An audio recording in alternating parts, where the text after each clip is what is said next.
যারা Facebook, YouTube, টুইটারে ভারতকে নিয়ে ট্রল করে তাদের প্রত্যেকের উদ্দেশ্যে বলতে চাই, ভারতের হিন্দুদের দম আছে, তাই হিন্দু ধর্মের উপর কট্টর হয়ে দেশ চালাচ্ছে।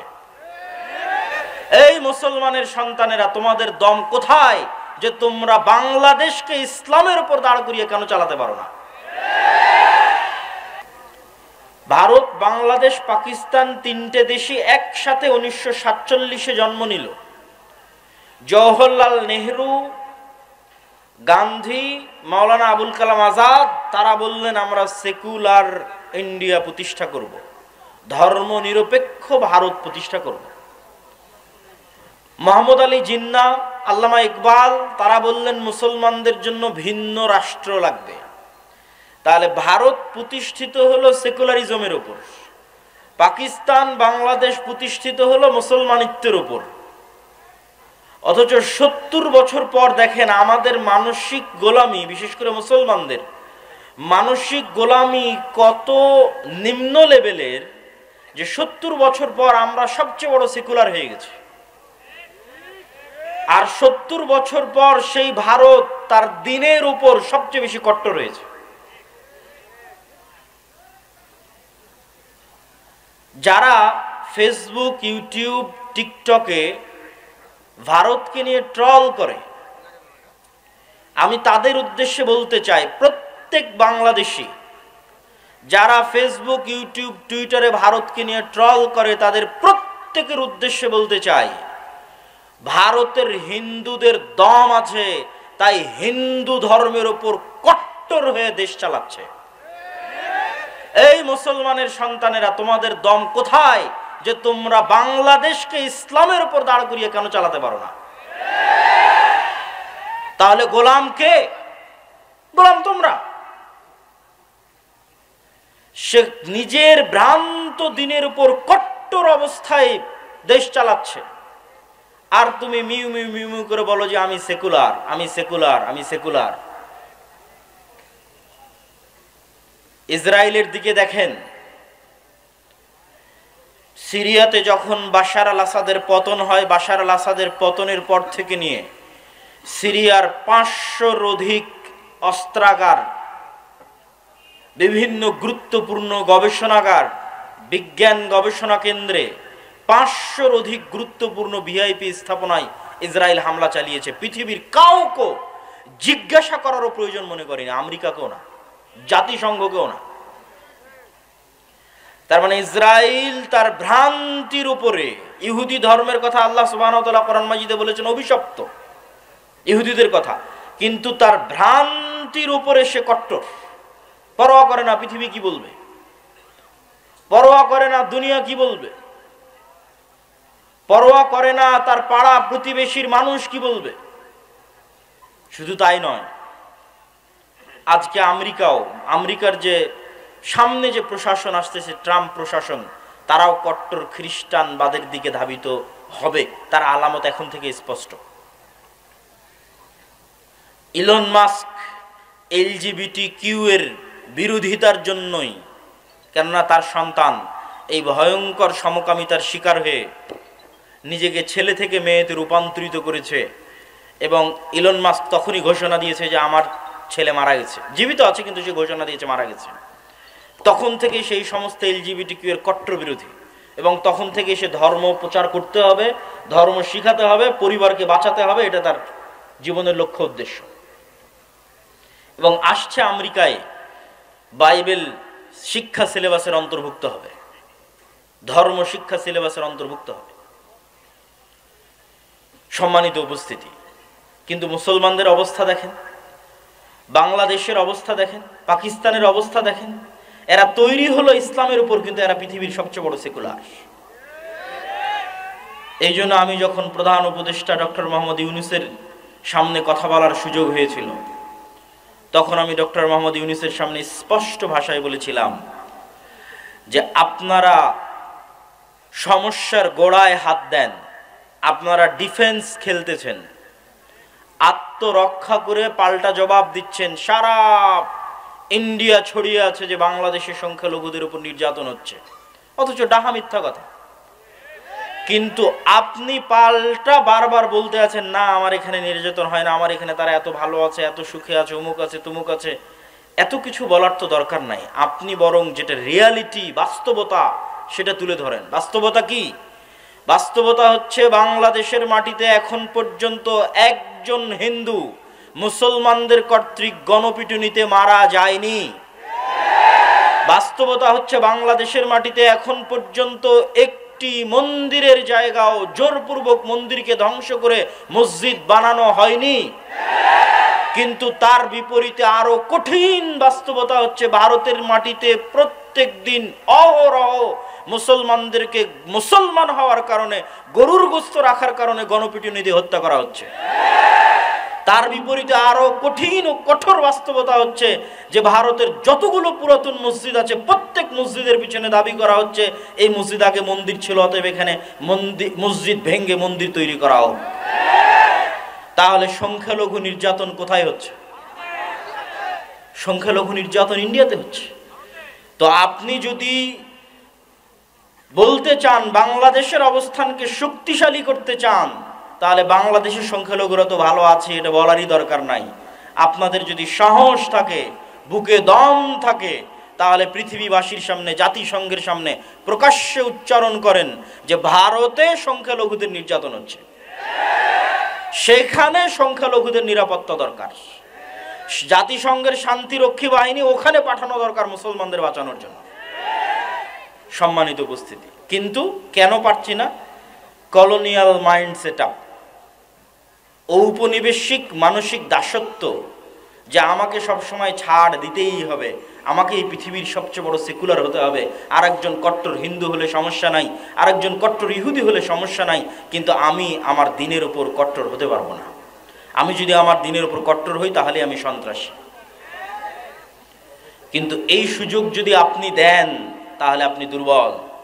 আর যদি আপনি বলেন না যে আপনি স্বাধীন হতে চান, তাহলে তাদের মতো কল্পনা করেন।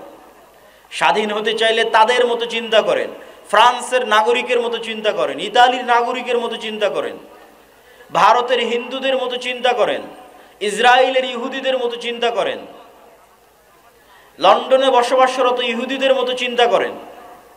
তাদের হুবহু অনুসরণ করতে হবে এটা বলছি না। আপনি একটা ইহুদি ফ্যামিলি দেখান যে ইহুদি ফ্যামিলির সন্তান একজন বা দুইজন, এখানে উঠে গিয়ে ফোন দিবেন ইউরোপ এবং আমেরিকায় বসবাসরত যে কোনো প্রবাসীকে, যে তুমি খুঁজে নিয়ে এসে দিবা যে একটা ইহুদি পরিবারের সন্তান এক বা দুই, তার বেশি তারা নেয়নি। অথবা আমাকে জানাবা যে গড়ে ইহুদি ফ্যামিলিগুলোতে সন্তান কয়টা করে হয়। গড়ে তাদের সন্তান 6, 7, 8, 9 এখনো গড়ে। তো তাকে অধিক সন্তান নিতে লজ্জা লাগে না, কিন্তু এক মুসলমান অধিক সন্তান নিবে, তাকে এমন ভাবে পড়ানো হয়েছে যে সে অধিক সন্তান নিতে লজ্জাগ্রস্ত হবে।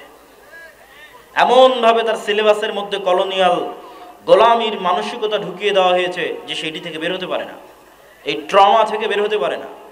কিন্তু প্রশ্ন তৈরি হবে কখন? যখন ওদেরকে দেখবেন। খ্রিস্টানদের দেখে প্রশ্ন তৈরি হবে না। কেন খ্রিস্টানদের দেখে প্রশ্ন তৈরি হবে না সেটা আল্লাহই বলে দিয়েছেন, ওয়ালাদ্দাল্লিন, তারা আসলে সঠিক পথ জানে না।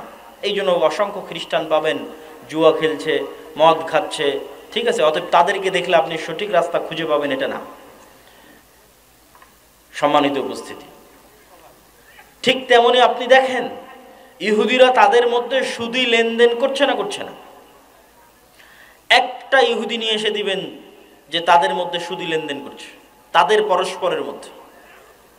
হ্যাঁ, সারা পৃথিবীতে যেন সুদি লেনদেন হয়, এটার জন্য তারাই পেট্রোনাইজ করে, তারাই দাঁড় করিয়ে রেখেছে সুদি অর্থনীতি, কিন্তু তাদের মধ্যে কখনো সুদি লেনদেন করবে না। আর আমরা আমাদের সমাজের রন্ধ্রে রন্ধ্রে সুদের বিষ বাষ্প প্রবেশ করেছে।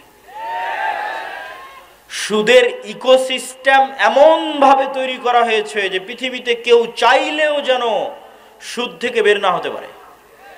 এটা একটা ইকোসিস্টেম। তার আপনাকে উদাহরণ দেই, আপনি যদি ইংল্যান্ডে যান, আমেরিকায় যান, আর ক্রেডিট কার্ডের ইউজার না হন, ক্রেডিট কার্ড মানে আপনি আমার কার্ড নিলেন, টাকা নাই, খরচ করেন, পরে দিয়েন, সমস্যা নাই, এটার নাম ক্রেডিট কার্ড। আপনার যদি ক্রেডিট কার্ডের 5-10 বছরের বা বেশি ব্যালেন্স ব্যবহারের রেকর্ড না থাকে, তাহলে একটা বাড়ি ভাড়া নিতে যে পরিমাণ কষ্ট সহ্য করতে হবে, আপনি বলবেন থাক, তার চাইতে আমি ক্রেডিট কার্ড ইউজ করি। ক্রেডিট কার্ড ইউজ করে ক্রেডিট কার্ড দেখিয়ে আমি বাড়ি ভাড়া অতি সহজে পেয়ে যাব। মানে সুদ মুক্ত থাকবেন এরকম কোন পরিবেশ পৃথিবীতে রাখা হয়নি, কিন্তু তারা সুদ মুক্ত আছে। সুদ মুক্ত থাকবেন এরকম কোন পরিবেশ পৃথিবীতে রাখা হয়নি। এমনকি আপনার ওয়াইফাই যে নিবেন, ওই ওয়াইফাই এর রাউটারের পিছনে ইন্স্যুরেন্স আছে, গাড়ির পিছনে তো আছে, মোবাইলের তো আছে, ওয়াইফাই এর রাউটারেরও ইন্স্যুরেন্স আছে। আপনি বিশ্বাস না হলে আমেরিকা এবং ইংল্যান্ডে কল দিয়ে যাচাই করবেন যে আছে কিনা। আব্দুল্লাহ ভাই বক্তব্যে বলল সত্যি আছে কিনা। সেই দিন বাংলাদেশেও আসবে যখন আপনি ক্যাশ মানি বলে, বাস্তব প্রকৃত ক্যাশ টাকা বলে কোনো টাকা থাকবে না, প্রত্যেকটা টাকাই লোনের বিপরীতে থাকবে। মানে আমার এবং আপনার পকেটে এখন যত টাকা আছে, আসলে এগুলো একটাও বাস্তবে ক্যাশ টাকা নাই, প্রতিটা টাকার বিপরীতে ব্যাংকে লোন আছে। তাহলে there is no cash money without loan. মানে সুদের ভিত্তিতে লোন ছাড়া কোনো ক্যাশ মানির অস্তিত্ব পৃথিবীতে থাকবে না। সম্মানিত উপস্থিতি, আমরা আলোচনা করছিলাম যে কলোনিয়াল মাইন্ড সেটআপ আমাদেরকে পেয়ে বসেছে।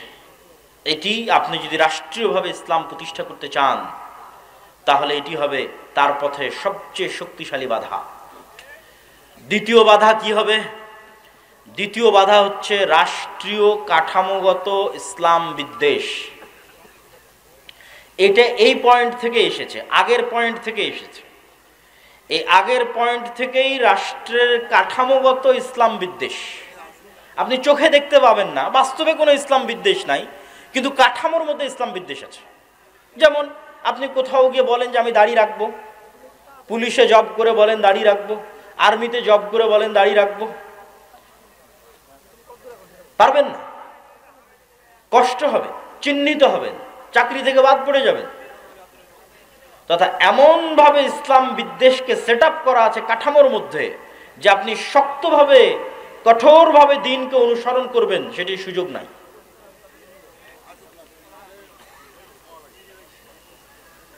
এবং সেটি যে সেই মানসিকতা থেকে এসেছে তার প্রমাণ হচ্ছে আমাদের দেশে যত আইন কানুন আছে, প্রত্যেকটা আইন কানুনের মূল ভিত্তি হচ্ছে ব্রিটিশ ল। যত আইন আছে প্রত্যেক আইনের ভিত্তিতে যে দেখবেন ব্রিটিশ ল। যেমন আপনি যদি বাংলাদেশ আর্মির কথা বলেন, তাহলে বাংলাদেশ আর্মির যত রুলস অ্যান্ড রেগুলেশনস আছে তাদের অফিসিয়ালি এই প্রত্যেকটা রুলস অ্যান্ড রেগুলেশনের 90% ব্রিটিশ আর্মি থেকে কপি করা। মানে ব্রিটিশ আর্মির খণ্ডিত আর্মি ছিল ইন্ডিয়ান আর্মি, ইন্ডিয়ান আর্মির খণ্ডিত অংশ পাকিস্তান আর্মি, পাকিস্তান আর্মির খণ্ডিত অংশ বাংলাদেশ আর্মি। বাহির থেকে কোনো ইসলাম বিদ্বেষ নাই, কিন্তু ওর কাঠামোর মধ্যে ইসলাম বিদ্বেষ আছে। আপনি পূর্ণ ইসলাম মেনে বাংলাদেশ আর্মিতে জব করবেন, আপনার জন্য কঠিন হয়ে যাবে জব করা, পারবেন না, কেন কাঠামোর মধ্যে ইসলাম বিদ্বেষ ঢুকানো আছে। আর এটির জন্য আগের পয়েন্টই দায়ী, তথা ওই যে কলোনিয়াল গোলামি থেকে আমরা বাস্তবে শারীরিকভাবে তারা অনুপস্থিত, কিন্তু মানসিকভাবে আইন কানুনের নিয়মে প্রত্যেকটা জায়গায় তাদের গোলামির ছাপ স্পষ্ট। 3 নম্বর পয়েন্ট,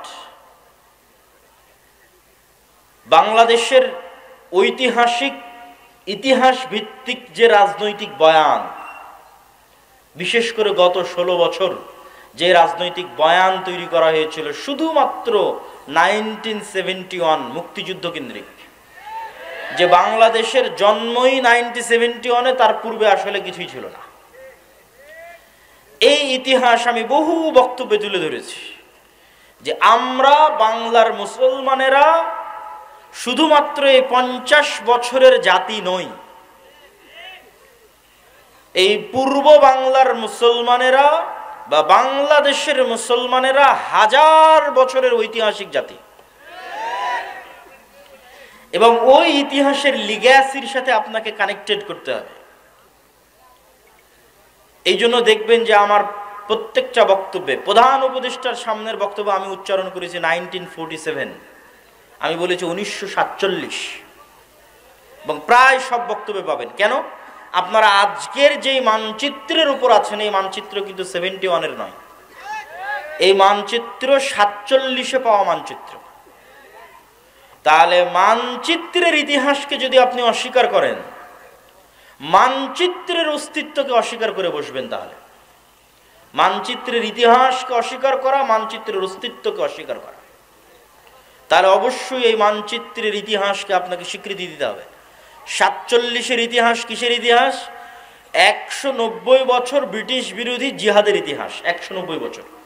1757 সালের 23শে জুন পলাশির আম্রকানন মুর্শিদাবাদে এই বাংলার যে পতন হলো ব্রিটিশদের কাছে, 1757 থেকে 1947, এই দীর্ঘ সময়ের ইতিহাসকে আপনি বাদ দিতে পারেন না। হাজী শরীয়তুল্লাহ মীর নেসার আলী তিতুমির, আপনাদের বগুড়ার গাবতলীয় তো গাবকাত্তরে জন্ম, তাহলে এটা মিথ্যা কথা। তাহলে ওই গাবতলীর সন্ধ্যাবাড়ির আপনাদেরই বাপ দাদা আজ থেকে 200 বছর আগে ব্রিটিশদের বিরুদ্ধে জিহাদ করেছে, ওটাকে আপনি বহন করবেন না? ওটাকে আপনি রক্ষা করবেন না? নিজের মধ্যে ধারণ করবেন না? অবশ্যই ধারণ করতে হবে, নাহলে আপনি জাতি হিসেবে মানসিকভাবে, ঐতিহাসিকভাবে, রাজনৈতিক বয়ানে গোলাম হয়ে যাবে। এবার ওই 1757 23শে জুনের আগের যে ইতিহাস, মুঘলদের বাংলাদেশ, তার আগের স্বাধীন সুলতানি শাসন আমলের বাংলাদেশ, মুঘলদের আগের অংশ হচ্ছে স্বাধীন সুলতানি শাসন আমল। স্বাধীন সুলতানি শাসন আমল কোনটা? যেই সময়ে রাজধানী ছিল মুর্শিদাবাদ, মালদা, রাজশাহী, চাঁপানবাবগঞ্জ, গৌড়, তৎকালীন ভাষায় বলা হয়েছে গৌড়। এই জন্য সব পুরাতন মসজিদ দেখবেন ওই বেল্টে প্রচুর পরিমাণে আছে। সোনা মসজিদ আছে, বাঘা মসজিদ আছে, কুসুম্বা মসজিদ আছে, আরো কত অসংখ্য পুরাতন মসজিদ আছে 500 বছর আগের। ওই অঞ্চলগুলো ঘুরতে গেলে দেখতে পাবেন। আর বাংলাদেশ বর্ডার ক্রস করে মালদার গৌড় রোডে প্রবেশ করলে তো আরো শত শত মসজিদ আছে, ছোট আদিনা, বড় আদিনা, এগুলো সব ওই সময়কার রাজধানী। আর মুঘলদের রাজধানী হচ্ছে ঢাকা। তাহলে এই দীর্ঘ 1000 বছরের ইতিহাসকে যদি বাদ দেন, জাতি হিসেবে আপনি মৃত্যুবরণ করলেন। আর 1971 বা 1947-এর পরে বাংলাদেশের মানুষকে বারবার বিভক্ত করার চেষ্টা করা হয়েছে। বাংলাদেশের মানুষকে কি দিয়ে বিভক্ত করা হয়েছে? 3টা পরিভাষা দিয়ে বাংলাদেশের মানুষকে বিভক্ত করা হয়েছে রাজনৈতিকভাবে। এই রাজনৈতিক বিভক্তি থেকে বের হয়ে আসতে হবে। অন্য আর যে কোনো বিষয়ে রাজনীতি চলতে পারে, কিন্তু এই বিষয়গুলো নিয়ে রাজনীতি করতে দেওয়া যাবে না। এটা যে রাজনৈতিক সচেতনতা। 47-এ দেশ স্বাধীন হওয়ার পর বাঙালি জাতীয়তাবাদের নামে বাংলাদেশের মানুষের মধ্যে বিভেদ তৈরি করা হয়েছে। বলে যে আরে তুমি পরে মুসলিম, আগে বাঙালি। বাঙালি জাতীয়তাবাদকে মহান করা, বাঙালি জাতীয়তাবাদকে মহান করতে গিয়ে পহেলা বৈশাখের কালচার থেকে শুরু করে যত বাঙালি কালচার আছে, সেই কালচারগুলোকে মহান করে যে না আমি বাঙালি। আর এই বাঙালি জাতীয়তাবাদকে ইসলামের বিরুদ্ধে দাঁড় করানো। কিন্তু তারা ভুলে যায় যে এই বাঙালি জাতীয়তাবাদের নামেই 1905 সালে হওয়া বঙ্গভঙ্গ 1911-তে ব্রিটিশ সরকারকে রদ করতে বাধ্য করে কলকাতার দাদাবাবুরা। আর 1911-তে বঙ্গভঙ্গ রদ হয়ে যাওয়ার কারণে 1947 পর্যন্ত এই পূর্ববঙ্গে না কোনো কলকারখানা, না কোনো ব্যবসায়িক প্রতিষ্ঠান, না কোনো স্কুল কলেজ, না কোনো বিশ্ববিদ্যালয় কিছুই প্রতিষ্ঠিত হয়নি। মানে আপনাদের টাকায়, আপনাদের বাপদাদাদের টাকায় যা কিছু গড়ে উঠেছে সব কলকাতাতে গড়ে উঠেছে। তাহলে পূর্ববঙ্গের মুসলমানেরা যে বৈষম্যের শিকার হলো, সেটা তো তোমার বাঙালি জাতীয়তাবাদের নামেই সেই বৈষম্যের শিকার হলো। আবার সেই বাঙালি জাতীয়তাবাদকে উজ্জীবিত করে বাংলাদেশের মুসলমানদের মধ্যে বিভেদ তৈরি করা, এটা হচ্ছে আমাদের পার্শ্ববর্তী দেশ থেকে পরিচালিত বাংলাদেশের মধ্যে পার্থক্য তৈরি করার রাজনৈতিক বয়ান। আর একটা পার্থক্য তৈরি করার রাজনৈতিক বয়ান কি? 1971-এর পরে যে অমুক মুক্তিযোদ্ধা, অমুক রাজাকার, এটা হচ্ছে দেশকে ভাগ করে দেওয়া, দেশের জনগণকে ভাগ করে দেওয়া। পৃথিবীর কোনো উন্নত দেশে আপনি এইভাবে দেশের নাগরিকদের মধ্যে বিভেদ তৈরি করা দেখতে পাবেন না। স্বয়ং আমাদের নবী মুহাম্মদ সাল্লাল্লাহু আলাইহি ওয়াসাল্লাম মক্কা বিজয়ের পরেও এরকম বিভেদ তৈরি হতে দেননি। একটা ছোট্ট ঘটনা বলি। মক্কা বিজয়ের পর একটা যুদ্ধ হয়েছিল, হুনাইনের যুদ্ধ। হুনাইনের যুদ্ধের সব গনিমতের মাল আল্লাহর নবী মক্কার নবমুসলিমদের মধ্যে বন্টন করে দিয়েছেন। যারা মক্কার এতদিন কাফের ছিল, মুশরিক ছিল, আল্লাহর নবীর বিরুদ্ধে বদরে যুদ্ধ করেছে, ওহুদে যুদ্ধ করেছে, খন্দকে যুদ্ধ করেছে, তাদের মধ্যে তারা আজ মক্কা বিজয়ের সময় মুসলমান হয়ে গেছে, তাদের মধ্যে আল্লাহর নবী হুনাইনের সকল সম্পদ বন্টন করে দিলেন। তো শয়তান ওয়াসওয়াসা দিল মদিনায় চলে যাওয়া মুহাজির আর আনসারদের মধ্যে, ইসলামের জন্য জীবন দিলাম আমরা, যুদ্ধ করলাম আমরা,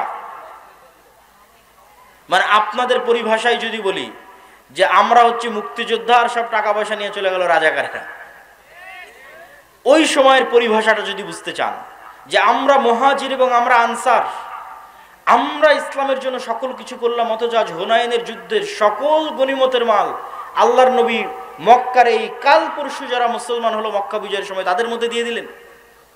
এই কানা ঘুষা কিন্তু আল্লাহর নবীর কান পর্যন্ত চলে গেল, কিন্তু রাসূল সাল্লাল্লাহু আলাইহি ওয়াসাল্লাম এই বিভেদ রাখতে দেননি। কেন? তিনি জানেন যে এই বিভেদ এই ভবিষ্যৎ ইসলামী রাষ্ট্রকে ক্ষতিগ্রস্ত করবে। তখন তিনি কি বললেন? তিনি বক্তব্যে দাঁড়িয়ে বললেন, এই মদিনার মুহাজিরেরা, মদিনার আনসারেরা, লম্বা ঘটনা, হে মদিনার মুহাজিরেরা, হে মদিনার আনসারেরা, আজকে হুনাইনের সকল গনিমতের মাল নিয়ে চলে যাবে মক্কার নবমুসলিমেরা, আর মুহাম্মদ সাল্লাল্লাহু আলাইহি ওয়াসাল্লাম নিজে তোমাদের সাথে মদিনায় ফিরে যাবে, অথচ আমার বাপদাদার বাড়ি মক্কায়। আল্লাহু আকবার। তোমরা কোনটা চাও? মুহাম্মদ সাল্লাল্লাহু আলাইহি ওয়াসাল্লাম তোমাদের সাথে সশরীরে মদিনায় ফিরে যাক? সাহাবীরা আবেগতাড়িত হয়ে গেলেন। তো আল্লাহর নবী এই বিভেদকে স্থায়ী করতে দেননি। এবং দেখেন মুহাম্মদ সাল্লাল্লাহু আলাইহি ওয়াসাল্লাম মক্কা বিজয়ের পরও মদিনায় থেকে গেছেন। এখন তো মক্কা বিজয় হয়েছে, ওনার শৈশবের স্মৃতি বিজড়িত শহর মক্কা, কৈশোরের স্মৃতি বিজড়িত শহর মক্কা, যৌবনের স্মৃতি বিজড়িত শহর মক্কা, এখন তো মক্কা বিজয় হয়ে গেছে, তার অধীনস্থ তিনি মদিনা ছেড়ে দিয়ে মক্কা আসতে পারেন। কিন্তু তিনি বললেন মুহাম্মদ সাল্লাল্লাহু আলাইহি ওয়াসাল্লাম নিজে ফিরে যাবে মদিনায়, আবার ধন সম্পদ দিয়ে দিলেন নবমুসলিমদের, তিনি ঐক্যটা রক্ষা করলেন। এই জন্য এই ধরনের বিভেদ, এই দুইটা বিভেদ, বাঙালি জাতীয়তাবাদের মাধ্যমে মুসলমানদের মধ্যে বিভেদ তৈরি করা বাংলাদেশের মুসলমানদের মধ্যে, এবং 1971-এর চেতনাকে বিক্রি করে বিভেদ তৈরি করা, যা গত 15-16 বছর ছিল, ভবিষ্যতে আর কাউকে কোনোদিন করতে দেওয়া যাবে না। এবার আরো সামনের দিকে চলে আসি। রাষ্ট্রে ইসলাম প্রতিষ্ঠা করতে বাধা কি? রাষ্ট্রে ইসলাম প্রতিষ্ঠা করতে চতুর্থ বাধা বিজাতীয় মতবাদ, গণতন্ত্র, সমাজতন্ত্র, ধর্মনিরপেক্ষ মতবাদ, যেটিকে সেকুলারিজম, কিছুক্ষণ আগে যে মতবাদের বিষয়ে বললাম, লিবারালিজম, জাতীয়তাবাদ, ন্যাশনালিজম, এই প্রত্যেকটা মতবাদ রাষ্ট্রে ইসলাম প্রতিষ্ঠায় বাধা। আমি যদি আরো সারমর্ম করে বলি যে পৃথিবীতে ইসলামী খেলাফা প্রতিষ্ঠা হবে, এই ইসলামী খেলাফার সবচেয়ে বড় শত্রু গণতন্ত্র নিজেই। এই জন্য আমার একটা বক্তব্য দেওয়া আছে যে গণতন্ত্রের কবর রচনার উপরই ইসলামী খেলাফতের উত্থান হবে। কিন্তু এই বক্তব্য আবার আমাদের কিছু ভাইদের সহ্য হবে না, কিন্তু তাদেরকে আমি উদাত্ত আহ্বান জানাবো, আপনারা আরো পড়েন, আরো পড়েন, আরো পড়েন, আরো পড়লে দেখবেন গণতন্ত্রের নামে মুসলমানদের সামনে মূলা ঝুলিয়ে রাখা আছে। গত 100 বছরেও কোনোদিন গণতন্ত্র দিয়ে ইসলাম প্রতিষ্ঠিত হয়নি, আগামী 1000 বছর চেষ্টা করলেও কোনোদিন গণতন্ত্র দিয়ে ইসলাম প্রতিষ্ঠিত হবে না। হ্যাঁ, গণতন্ত্র দিয়ে যে ইসলাম প্রতিষ্ঠিত হবে, যদি বলেন যে হ্যাঁ হবেই হবে, তাহলে আমি চ্যালেঞ্জ দিয়ে বলে গেলাম, গণতন্ত্র দিয়ে যে ইসলাম প্রতিষ্ঠিত হবে ওটা বিকৃত ইসলাম, কম্প্রোমাইজড ইসলাম, পূর্ণাঙ্গ ইসলাম নয়। যে ইসলামের মধ্যে শিরক মিশ্রিত থাকবে, যে ইসলামের মধ্যে ইসলামের সকল বিধিবিধান উপস্থিত থাকবে না, পূর্ণাঙ্গ রূপে উপস্থিত থাকবে না। তাহলে আপনি যেহেতু বলতেছেন এগুলোর মাধ্যমে প্রতিষ্ঠিত হবে না, তো হবে কিসের মাধ্যমে? যেটির মাধ্যমে প্রতিষ্ঠিত হবে, আজকে আপনাদের সামনে 2টি বা 3টি উপায় বলবো, যা প্রায় এই পরের পয়েন্টগুলো প্রায় সব বক্তব্যে আমার বলা আছে এবং আপনাদেরও শোনা উচিত। এক, ইসলামী খেলাফা বা ইসলামী রাষ্ট্র বলতে কি বুঝায় এটা পরিষ্কার থাকতে হবে। ইসলামী খেলাফা বা ইসলামী রাষ্ট্র মানে আজকে এখানে আপনাদের সবাইকে জোরপূর্বক আমি সালাত আদায় করিয়ে দিলাম, জোরপূর্বক আপনাদের মহিলাদের মা বোনদের পর্দা করিয়ে দিলাম, বিষয়টি এমন নয়। ইসলামী খেলাফায় এই জিনিসগুলো থাকবে, কিন্তু ইসলামী খেলাফা মানে এক নম্বরে আপনাদের মধ্যে ন্যায় বিচার প্রতিষ্ঠিত হবে। ঈসা আলাইহিস সালাতু ওয়াস সালামের কথা আল্লাহর নবী বলেছেন, তিনি পৃথিবীতে হাকামান মুকসিতা, ন্যায় বিচারক, শাসক হবেন। আর আল্লাহ হচ্ছেন সবচেয়ে বড় ন্যায় বিচারক। এই জন্য সাবআতু ইউদিল্লুহুমুল্লাহ ইয়াউমা লা দিল্লা ইল্লা দিল্লুহ, 7 শ্রেণীর মানুষকে বিশেষ ছায়ায় আশ্রয় দেওয়া হবে। তার এক নম্বরে ইমামুন আদিল, ন্যায় পরায়ণ, ন্যায় বিচারক। তাকে এক নম্বরে আসন দেওয়া হয়েছে, ন্যায় পরায়ণ, ন্যায় বিচারককে। আমাদের মুসলমানদের কাছে এতক্ষণ পর্যন্ত এই আলোচনা আপনাদের কাছে হয়তো মনে হবে আমি কি বলতে চাচ্ছি। আমি যেটি বলতে চাচ্ছি যে রাষ্ট্রে ইসলাম মানে ন্যায় বিচার প্রতিষ্ঠা করা। তো আপনি আমি যদি রাষ্ট্রে ইসলাম প্রতিষ্ঠা করতে চাই, আমাদেরকে সবার আগে ন্যায় পরায়ণ হতে হবে। আমি আপনি ন্যায় পরায়ণ হব না, সত্যবাদী হব না, আর বলবো রাষ্ট্রে ইসলাম প্রতিষ্ঠা করব, এটা কোনোদিন সম্ভব নয়। তো আপনি কি বলতে চাচ্ছেন আমরা মুসলমানেরা ন্যায়পরায়ণ নই, সত্যবাদী নই? জি, আমি এটাই বলতে চাচ্ছি আমরা মুসলমানেরা নামাজি, আমরা মুসলমানেরা হাজি, আমরা মুসলমানেরা দানবীর। বাহ্যিক ইসলামের যত বিধিবিধান আছে প্রত্যেকটা বিধিবিধান মানতে আমরা এক নম্বরে আছি। যেমন আজকের জালসা সম্মেলনে এসেছেন কোরআন এবং দ্বীনের কথা শুনতে, এটা অনেক বড় একটা গুণ। অবশ্যই আপনি নেকি পাওয়ার নিয়েতে এসেছেন, কিন্তু দেখবেন এই জালসার প্যান্ডেল থেকে মোবাইল চুরি হয়ে গেছে, দেখবেন মসজিদ থেকে স্যান্ডেল চুরি হয়ে গেছে। তাহলে জাতিগতভাবে আমার এবং আপনার মধ্যে কোনটার অভাব?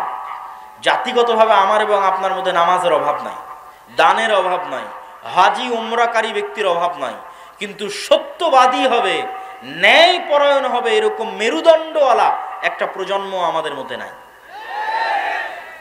আপনি আমাকে যদি এখন রাষ্ট্রপ্রধান করে দেন, আমিও বাংলাদেশ চালাতে পারবো না, কেন বাংলাদেশের প্রত্যেকটা সেক্টরে দুর্নীতি আছে। ওই সমস্ত দুর্নীতিবাজ সচিবেরা, মন্ত্রীরা, ওসিরা, ডিসিরা 1 সেকেন্ড আপনাকে রাষ্ট্র চালাতে দিবেন, আপনাকে উৎখাত করে ফেলে দিবে। তাহলে আপনি এরকম দুর্নীতিগ্রস্ত একটা কাঠামোর মধ্যে বলবেন আমি ইসলাম প্রতিষ্ঠা করব? আপনাকে একদল সৎ ন্যায়পরায়ণ প্রজন্ম আগে নিয়ে আসতে হবে। যে সৎ ন্যায়পরায়ণ প্রজন্ম টাকার কাছে বিক্রি হবে না, চাপের কাছে বিক্রি হবে না, তার দায়িত্বের আমানত রক্ষা করবে মৃত্যু হয়ে গেল। এটা হচ্ছে সৎ এবং ন্যায়পরায়ণ। এতক্ষণ হয়তো রাষ্ট্রীয় পর্যায়ে বললাম, এই জন্য আপনারা খুব ঠিক বললেন। আমাদের ব্যক্তিগত জীবনে যদি আসি, তাহলে কি হবে দেখেন। আপনারা যারা আজ পুরো গাবতলীতে জরিপ করেন, পুরো বগুড়া জেলায় জরিপ করেন, পুরো গাইবান্ধাতে জরিপ করেন, যে কতজন পিতার মৃত্যুর পর তার সন্তান পিতার সম্পত্তিতে বোনকে ন্যায়ের সাথে ভাগ দিয়েছে, জরিপ করেন। আপনারা যারা সামনে উপস্থিত আছেন তারা প্রশ্ন করেন, আপনার আশেপাশে তাকান, পাড়া প্রতিবেশীর দিকে তাকান, কল্পনা করেন কতজন তার পিতার মৃত্যুর পর পিতার সম্পত্তিতে বোনকে ন্যায়ের সাথে ভাগ দিয়েছে। একদল তো আছে ভাগই দেয়নি, কেউ যদি দিয়ে থাকে তাহলে বগুড়ার জলেশ্বরী তলার জমিটা নিজে নিয়েছে, আর বগুড়ার যেটা সারিয়াকান্দির নদীতে ভেঙে আছে ওটা বোনকে দিয়েছে।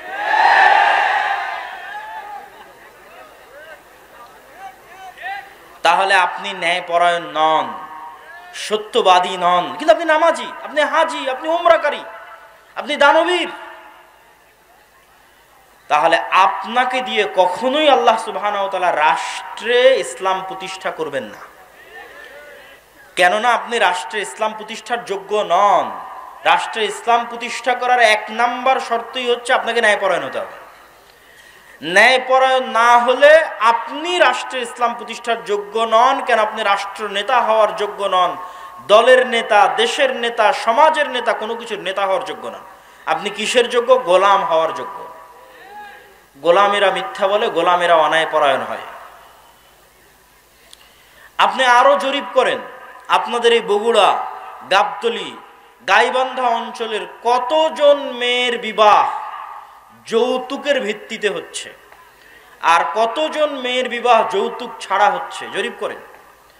তাহলে এই যতগুলো মেয়ের বিবাহ যৌতুকের ভিত্তিতে হচ্ছে, আপনি কি বলেন এটা ন্যায় হচ্ছে না অন্যায় হচ্ছে? অন্যায় হচ্ছে।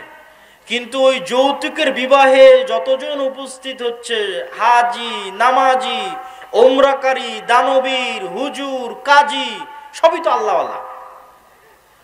তাহলে এই সমস্ত আল্লাহওয়ালা হাজি, নামাজি, কাজী যে যৌতুকের ভিত্তিতে বিবাহ দিচ্ছে, উপস্থিত হচ্ছে, দাওয়াতে যাচ্ছে, তাদেরকে দিয়ে আল্লাহ সুবহানাহু ওয়া তাআলা কখনোই রাষ্ট্রে ইসলাম প্রতিষ্ঠা করাবেন না। কেননা সে অন্যায় পরায়ণ। সে যদি আজ যৌতুকের সাথে আপোষ করে, কাল রাষ্ট্র ক্ষমতায় গেলে ও সবচেয়ে বড় দুর্নীতিবাজ হবে। মানে আমাদের মধ্যে যতজন উপস্থিত আছে, যারা বোনকে পিতার সম্পত্তিতে ভাগ দেয়নি, যারা মেয়েকে বিবাহ করেছে যৌতুক এবং ডিমান্ডের ভিত্তিতে, এবং এই ধরনের মানুষের সাথে সম্পৃক্ত অন্যায়ের সাথে জড়িত আছে, এরা যদি রাষ্ট্র ক্ষমতায় যায় তো গত 16 বছর যা টাকা পাচার হয়েছে এরা তার চেয়ে বেশি করবে।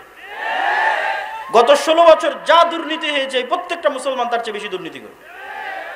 শুধু সে যায়নি তাই গালি দিচ্ছে যে ও দুর্নীতিবাজ ছিল, এত টাকা পাচার করে নিল, ও গেলে ওইও করত। সম্মানিত উপস্থিতি, তাহলে আমরা মুসলমানেরা কি অবস্থায় দাঁড়িয়ে আছি? আমরা মুসলমানেরা রাসূলুল্লাহ সাল্লাল্লাহু আলাইহি ওয়াসাল্লামের ওই হাদিসের উপর দাঁড়িয়ে আছি যে হাদিসে রাসূল সাল্লাল্লাহু আলাইহি ওয়াসাল্লাম বলেছেন, সালাসাতুন মান কুন্না ফিহি বা আরবাউন মান কুন্না ফিহি, তিনটা বৈশিষ্ট্য বা চারটা বৈশিষ্ট্য যার মধ্যে থাকবে সে মুনাফিকান খালিসা, সে স্পষ্ট মুনাফিক। ইদা হাদ্দাসা কাযাবা, যখন কথা বলে মিথ্যা বলে, ওয়া ইদা ওয়া'দা আখলাফা, যখন ওয়াদা করে ভঙ্গ করে, ওয়া ইদা তুমিনা খানা, যখন আমানত রাখা হয় তখন সে আমানতের খেয়ানত করে। তো কথা বললে মিথ্যা বলে, ওয়াদা দিলে ভঙ্গ করে, আমানতের খেয়ানত করে, মানে দায়িত্ব দেওয়া হয়েছে দায়িত্বের খেয়ানত করেছে। বাবা মারা গেছে, সম্পত্তি বন্টন করতে হবে, এই কাজটা আপনার কাছে আমানত। আপনি প্রতিষ্ঠানের প্রিন্সিপাল, প্রতিষ্ঠান আপনার কাছে আমানত। আপনি থানার ওসি, থানা আপনার কাছে আমানত। প্রত্যেক দায়িত্বশীলের কাছে তার দায়িত্ব আমানত। তাহলে ওই দায়িত্ব সে পূর্ণাঙ্গ রূপে বাস্তবায়ন না করে কম্প্রোমাইজ করেছে, মানে তারা সব কি হয়ে গেছে বলেন তো? বলেন না কেন, কি হয়ে গেছে? মুনাফিক হয়ে গেছে।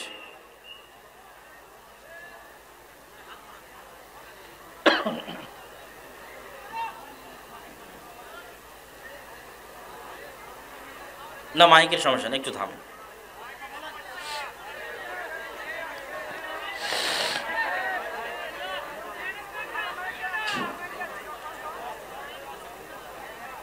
তো ইযা হাদ্দাসা কাযাবা, যখন কথা বলে মিথ্যা বলে, ওয়াদা করে ভঙ্গ করে, আমানত রাখা হলে আমানতের খেয়ানত করে, তাদেরকে আল্লাহর নবী কি বললেন?